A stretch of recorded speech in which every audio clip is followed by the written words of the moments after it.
You're watching Satluj TV News. I'm Angus Scott in London. A former president of the United States has joined in the clamour for Indian Prime Minister Narendra Modi to respect the rights of Indian minorities, even to the point that Modi's actions potentially threaten the breakup of India.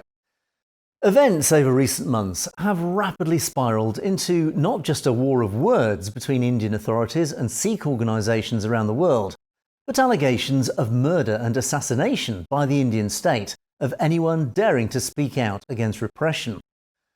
The rights of minorities in India have become an increasingly important topic of international debate recently, as Narendra Modi tries to promote his country on the world stage. The Indian Prime Minister's recent visit to the United States and his subsequent meetings with President Biden have been seen as discussions between the most powerful nation on earth and a nation now aiming to join the top table. As part of that global ambition, Modi has always made a big point of leading the world's largest democracy. But of course, by that claim, he has laid himself vulnerable to close scrutiny of his record as a so-called democratic leader. And such scrutiny has, particularly in recent times, revealed many uncomfortable questions. In a recent joint press conference with President Biden, Modi was questioned directly about his track record over minority rights, which has raised serious concerns. India has long prided itself as the world's largest democracy, but there are many human rights groups who say that your government has discriminated against religious minorities and sought to silence its critics. As you stand here in the east room of the White House, where so many world leaders have made commitments to protecting democracy, what steps are you and your government willing to take to improve the rights of Muslims and other minorities in your country and to uphold free speech? When you talk of democracy, if there are no human values and there is no humanity, there are no human rights, then it's not a democracy. And that is why when you say democracy and you accept democracy, and when we live democracy, then there is absolutely no space for discrimination. Whilst Prime Minister Modi predictably stood firm in his defence of his record and made all the right noises from a political perspective, his government's actions say otherwise, prompting even former US President Barack Obama in an interview on CNN a few days ago to warn the Indian Prime Minister that if he did not protect the rights of minorities in India, he threatens the very breakup of his country.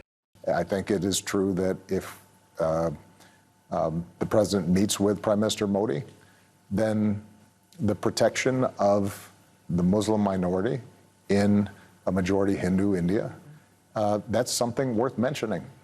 Because, and by the way, if I had a conversation with Prime Minister Modi, who I know well, part of my argument would be that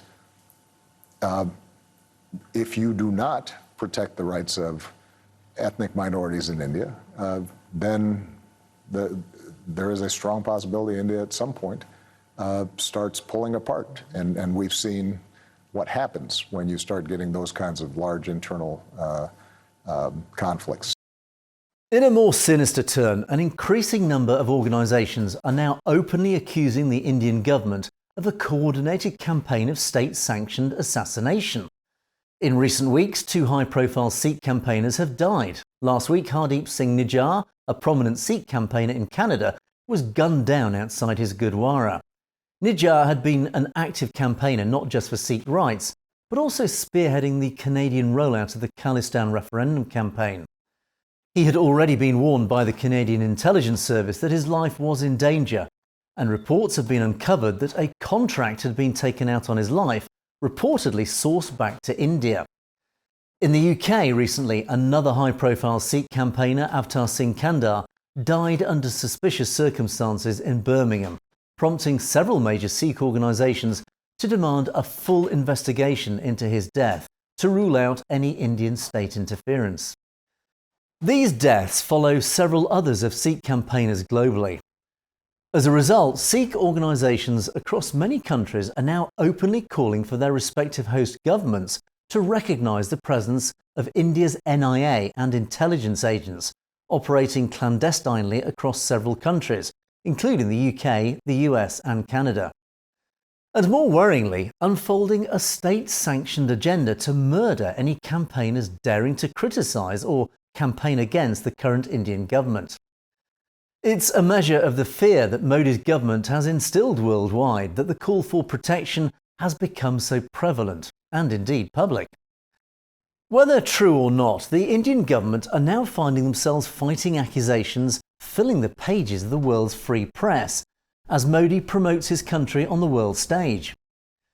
Domestically, Narendra Modi has had a relatively easy time of ensuring he remains popular amongst India's vast majority Hindu population, particularly with his government's firm hold of the media narrative. But outside his borders and unable to control the world's press, his treatment of minorities in India has gained a lot of attention. Questions are increasingly being asked why the Sikh diaspora are having to vocalise genuine fears of reprisal for daring to speak up against his government.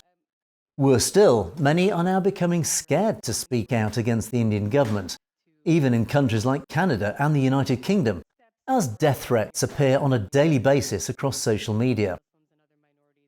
In a world where democracy is seen primarily as representing freedom of speech, global commentators are increasingly seeing Narendra Modi's version of democracy as one incompatible with becoming a respected future global power, and a version of so-called democracy that has historically never ended well. You've been watching Satluj TV News, and you can find more stories in detail on our channel, that's Satnet News. So it's worth clicking on that subscribe button to make sure that you get to see stories as they're broadcast. And don't forget, if you have any comments or opinions on any of our stories, you can comment below, or indeed drop us a direct message at message@satlujtv.com, and we would love to hear from you. In the meantime, thanks for watching. For Satluj TV News, I'm Angus Scott in London.